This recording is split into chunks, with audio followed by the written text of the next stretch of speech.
This is Revathi. Welcome to అందమైన కథల పొదిరిల్లు. Video చూస్తున్న వారికి లైక్స్, కామెంట్స్తో సపోర్ట్ చేస్తున్న వారికి thank you so much. Maharshi episode number 9. కొద్దిసేపటికి ఒక రూమ్లో తాన్య అవంతి బట్టలు బ్యాగ్లో సర్దుతుండగా అవంతి హాల్లో స్విచ్ ఆఫ్ అయిన తన ఫోన్కి ఛార్జింగ్ చేసుకుంటూ ఉంటుంది. ఫోన్ అలా ఆన్ కాగానే గౌతమ్ దగ్గర నుంచి కాల్ వస్తుంటుంది. అవంతి ఆ కాల్ చూసి ఆలోచిస్తూ, నా పెళ్ళి అయిందని గౌతమ్కి ఇంత సడన్గా చెప్తే కంగారు పడవచ్చు. ఈ విషయాలు ఇప్పుడు కాదు, నిదానంగా చెప్తే మంచిది అని అనుకొని ఫోన్ లిఫ్ట్ చేసి, హలో గౌతమ్ అంటుంది. గౌతమ్ కార్ డ్రైవ్ చేస్తూనే మాట్లాడుతూ, ఏంటి అవంతి, నీ ఫోన్కి ఉదయం నుంచి ఎన్నిసార్లు ట్రై చేశానో తెలుసా అని అడుగుతాడు. అది ఫోన్ ఏదో స్ట్రబుల్తో కాసేపు పని చేయలేదు గౌతమ్, ఇప్పుడే ఫోన్ ఆన్ అయింది అంటూ కవర్ చేస్తుంది. పోనీలే, నువ్వు ఫోన్ లిఫ్ట్ చేసావు, కాస్త కంగారు తగ్గింది. రాత్రి మీ ఊరికి దగ్గరలో మా కంపెనీలో వర్క్ చేసే ఒక ఎంప్లాయీది పెళ్ళి ఉండడంతో వచ్చాను. నీ దగ్గరికి కూడా వద్దామనుకొని ఫోన్ చేశాను, కానీ నువ్వు ఫోన్ లిఫ్ట్ చేయలేదు. అయినా కూడా నేను కలుద్దామని బయలుదేరాను. ఇంతలో ఒక ఇంపార్టెంట్ మీటింగ్ ఉందని మేనేజర్ ఫోన్ చేస్తే వెనక్కి తిరిగి హైదరాబాద్ వెళ్తున్నాను అని చెప్తూ కార్ ముందుకు పోనిస్తుంటాడు. అవునా అని, మా ఊరు వచ్చి ఉంటే నువ్వు కూడా మా పెళ్ళి చూసేవాడి గౌతమ్ అని మనసులో అనుకుంటుంది. ఇంకేంటి అవంతి విశేషాలు అని అడుగుతాడు.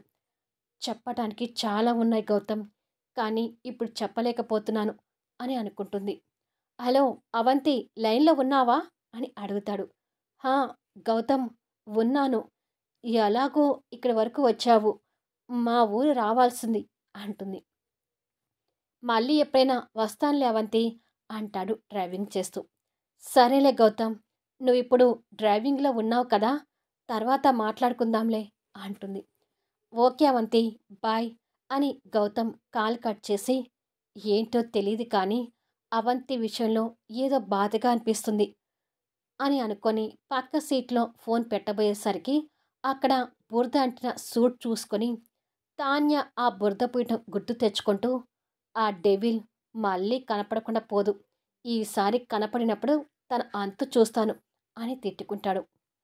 అవంతి మంచం మీద కూర్చొని పెళ్లి జరిగే టైంలో సీరియస్గా ఉన్న మహర్షిని గుర్తు చేసుకొని, మహర్షి గారు నన్ను భార్యగా స్వీకరిస్తారా అని అపనమ్మకంతో ఆలోచిస్తుంటుంది. తాన్య ఒక చేతిలో లగేజ్ బ్యాగ్, మరో చేతిలో హ్యాండ్ బ్యాగ్ పట్టుకుని వచ్చి, అక్క, నీ లగేజ్ సర్ది పెట్టాను, హ్యాండ్ బ్యాగ్లో ఓ 30,000 పెట్టాను, ఖర్చులకు ఉంటాయి, నీ దగ్గరే ఉంచుకో అంటూ ఛార్జింగ్ అయిన ఫోన్ని హ్యాండ్ బ్యాగ్లో వేసి అవంతి చేతికి హ్యాండ్ బ్యాగ్ ఇస్తుంది. ఆ మాటలు వింటూ కాంతమ్మ అక్కడికి వచ్చి, 30,000 అవి డబ్బులనుకున్నావా, చిల్లర పెంకులు అనుకున్నావా, ఉన్నదంతా ఊడ్చేస్తే మనం ఎలా బతుకుతామో అర్థమవుతుందా అని అంటుంది ద్వేషంతో. నువ్వు మాట్లాడకమ్మా, నువ్వు చేసిన పనికి ఇదంతా జరిగింది. అసలు నిన్ను ఈడ్చిపెట్టి కొట్టాలనిపిస్తుంది, కానీ ఎంతైనా నా కన్న తల్లివి కాబట్టి బతికిపోతున్నావు. ఇక ఈ డబ్బు విషయం అంటావా, ఈ డబ్బుకు నీకు సంబంధమే లేదు. ఇది అక్క సంపాదించిన డబ్బు. ఖర్చుల కోసం అక్క నాకు హాస్టల్లో ఉన్నప్పుడు పంపిస్తే ఆ డబ్బును దాచిపెట్టి ఇప్పుడు అక్కకే ఇస్తున్నాను, అంతే అంటుంది. తాన్య కసిరిపుకి కాంతమ్మ ఏమీ మాట్లాడలేక మౌనంగా ఉండిపోతుంది.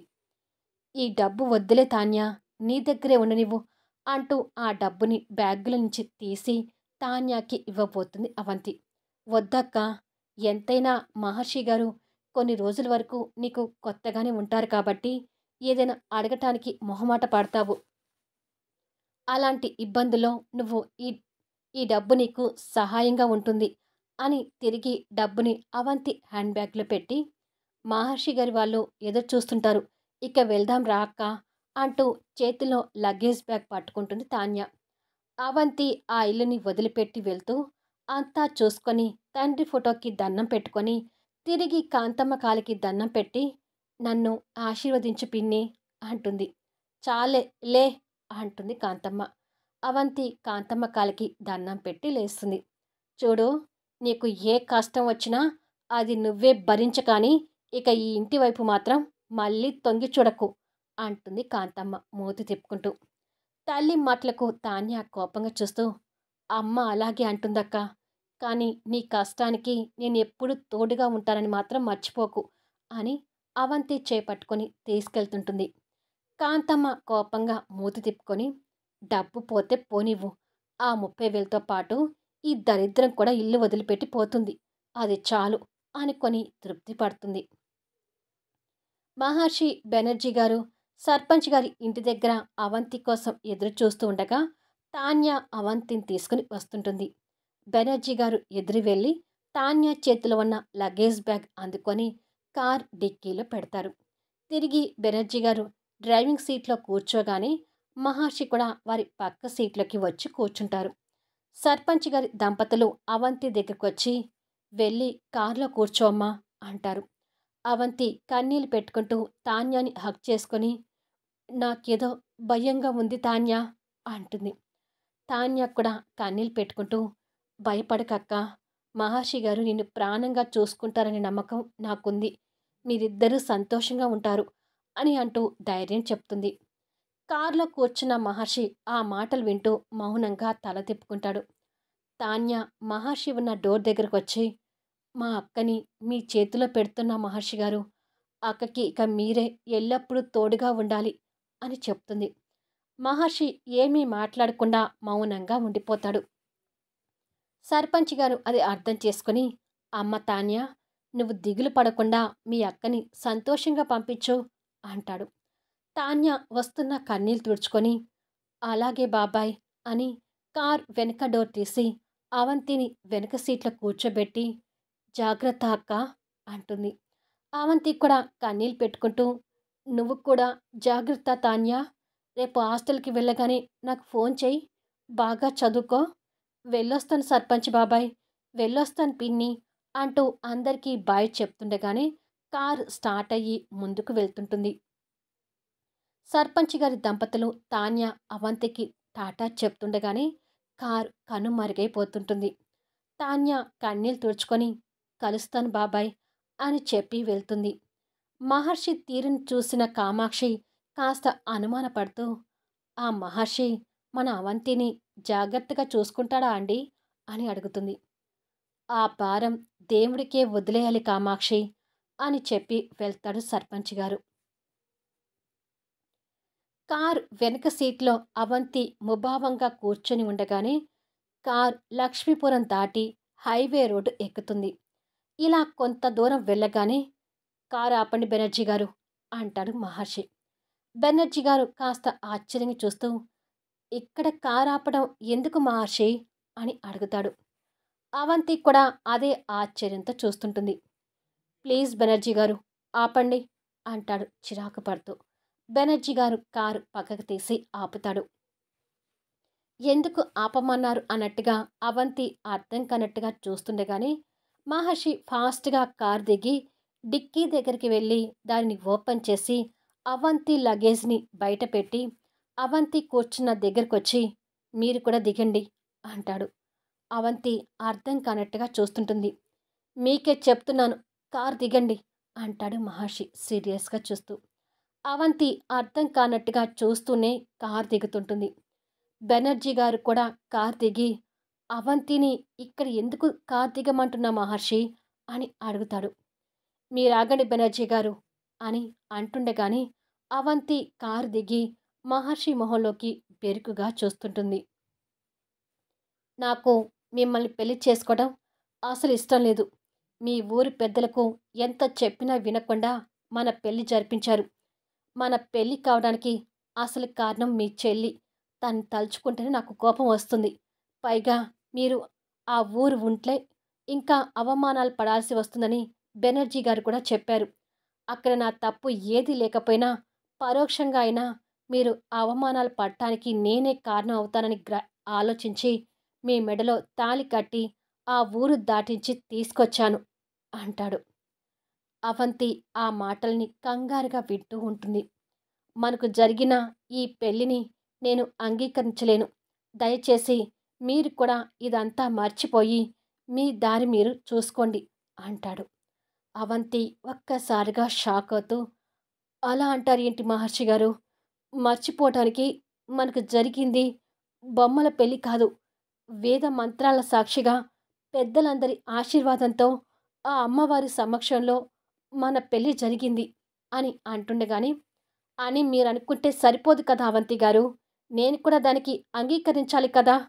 తాళి కట్టిన నేనే అది పెళ్లి కాదని చెప్తున్నాను. మీరు కూడా అది పెళ్లి అని అనుకోవడం ఎందుకు? నా వ్యక్తిగత జీవితం, నా ఆలోచనలు మీతో సరితూగవు. ఇవే సరితూగవంటే మన మనసులు ఇక ఎప్పటికీ కలవవు. అందుకే మనం ఇక్కడే విడిపోదాం అంటాడు. అవంతి భయపడుతూ, మీరు తొందరపడుతున్నారు మహర్షి గారు. కొన్ని రోజులు మనం కలిసి ఉంటేనే కదా మన మనసులు కలుస్తాయో లేదో తెలిసేది. నాతో కలిసి ఉండకుండానే మీరు ఇలాంటి నిర్ణయాలు తీసుకుంటున్నారెందుకు అని అడుగుతుంది. సారీ అవంతి గారు. మీ అభిప్రాయాలు నా అభిప్రాయాలకి పూర్తి వేరని ఫస్ట్ టైం మిమ్మల్ని చూసినప్పుడే అర్థమైంది. సో, మీతో కలిసి ఉండటం నా వల్ల కాదు అంటాడు. కానీ మహర్షి గారు, నేను ఫస్ట్ టైం మిమ్మల్ని చూసినప్పుడే నా మనసు మిమ్మల్ని కోరుకున్నట్టుగా అనిపించింది. అంటే మొదటి చూపుల్లోనే నేను మిమ్మల్ని ఇష్టపడ్డాను అంటుంది ఆశగా. బెనర్జీ గారు అది ఆశ్చర్యంగా చూస్తుంటారు. మీరు కూడా కొన్ని రోజులు నాతో కలిసి ఉంటే మీ మనసు కూడా మారుతుందేమో, నన్ను ఇష్టపడతారేమో అని అంటుండగా, స్టాప్ ఇట్ అంటూ గట్టిగా అరుస్తాడు. దాంతో అవంతి ఉలిక్కి పడినట్టుగా అయి సైలెంట్ అవుతుంది. చెప్పిన మాట వినిపించుకోరేంటి? నేను మిమ్మల్ని ఎప్పటికీ ఇష్టపడను. ఈ పెళ్లిని యాక్సెప్ట్ చేయను అని మొండిగా వాదిస్తాడు. అయినా అవంతి మహర్షికి నచ్చచెప్పే ప్రయత్నం చేయాలని చూస్తూ, నన్ను పెళ్లి చేసుకోవడం మీకు ఇష్టం లేదని నాకు కూడా అర్థమైంది. కానీ ఇప్పుడే తొందరపడి విడిపోయే నిర్ణయాలు తీసుకోవడం ఎందుకు? మనకు జరిగిన పెళ్లిని నిర్లక్ష్యం చేసి మాట్లాడకండి అని అంటుండగానే తన మాటలు పూర్తి కాకముందే కోపంతో ఉన్న మహర్షి టక్కున తన మెడలో ఉన్న తాళి తెంపి చేతిలో పట్టుకుంటాడు. అది చూసి అవంతి ఒక్కసారిగా నిర్ఘాంతపోతుంది. తాళి తెంపేసరికి బెనర్జీ గారు కూడా షాక్ అవుతారు. మీ మెడలో నేను కట్టిన తాళిని నేనే తెంపేశాను. ఇక మన మధ్య ఏ పెళ్లి జరగలేదనుకోండి అంటూ చేతిలో ఉన్న తాళిని వేలాడదీసినట్టుగా పట్టుకొని కోపంగా చూస్తుంటాడు. అవంతికి నోట మాట రాకుండా మహర్షి చేతిలో ఉన్న తాళి వైపు చూస్తుంటుంది. బెనర్జీ గారు, కారులో ఉన్న నా చెక్ బుక్ తీసుకురండి అంటాడు. మహర్షి, మరొకసారి ఆలోచించు అంటాడు బెనర్జీ గారు. నేను అన్నీ ఆలోచించే ఈ నిర్ణయం తీసుకుంటున్నాను. ప్లీజ్ ముందు మీరు వెళ్ళి చెక్ బుక్ తీసుకురండి అంటాడు. బెనర్జీ గారు మరో మాట మాట్లాడకుండా చెక్ బుక్ తెచ్చి ఇస్తాడు. మహర్షి చేతిలో తాళి పట్టుకొని ఆ చెయ్యితోనే చెక్ మీద సైన్ చేసి, ఇది బ్లాంక్ చెక్, ఎంత రాసుకుంటారో రాసుకోండి, మీ ఇష్టం. మీరు మీ ఊరిలో ఉండటం కరెక్ట్ కాదని ఊరు దాటించి ఇక్కడ దింపాను. ఇక్కడ నుండి మీ గమ్యం ఏటో మీరే నిర్ణయించుకోండి.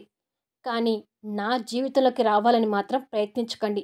అలాగే మన పెళ్ళి జరిగిందని, మీరు నా భార్య అని దయచేసి ఎక్కడా చెప్పకండి అంటూ చెక్ తన చేతిలో పెట్టి, పదండి బెనర్జీ గారు అని తాళి చేతిలో పట్టుకొని వెళ్ళి డ్రైవింగ్ సీట్లో కూర్చుంటాడు. అవంతి చెక్ వైపు చూస్తూ కొయ్యబారిపోయి నిలబడుతుంది. బెనర్జీ గారు అవంతిని జాలిగా చూస్తూ కారులోకి వెళ్ళి కూర్చుంటాడు. అవంతి ఏమీ తోచని పరిస్థితిలో వెళ్తున్న కారు వైపు చూస్తుండగానే కారు ముందుకు వెళ్ళిపోతుంటుంది. మళ్ళీ నెక్స్ట్ వీడియోలో కలుద్దాం. దిక్కుతోచని పరిస్థితిలో రోడ్డు మీద ఉన్న అవంతి గమ్యం ఏంటి? తనిప్పుడు ఎటువైపు వెళ్తుంది? భిన్నమైన అభిప్రాయాలతో ఉన్న ఈ ఇద్దరి జీవిత ప్రయాణాలు ఎలా సాగుతాయి? తెలుసుకోవాలి అంటే అద్భుతమైన సన్నివేశాలతో ఆసక్తికరంగా సాగిపోయే కథా వీడియోస్ని మిస్ కాకుండా చూడండి. కథ నచ్చితే లైక్ చేయండి, కామెంట్ షేర్ చేయండి, సబ్స్క్రైబ్ చేసుకుని ఛానల్ షేర్ చేస్తూ సపోర్ట్ చేయండి. Thanks for listening.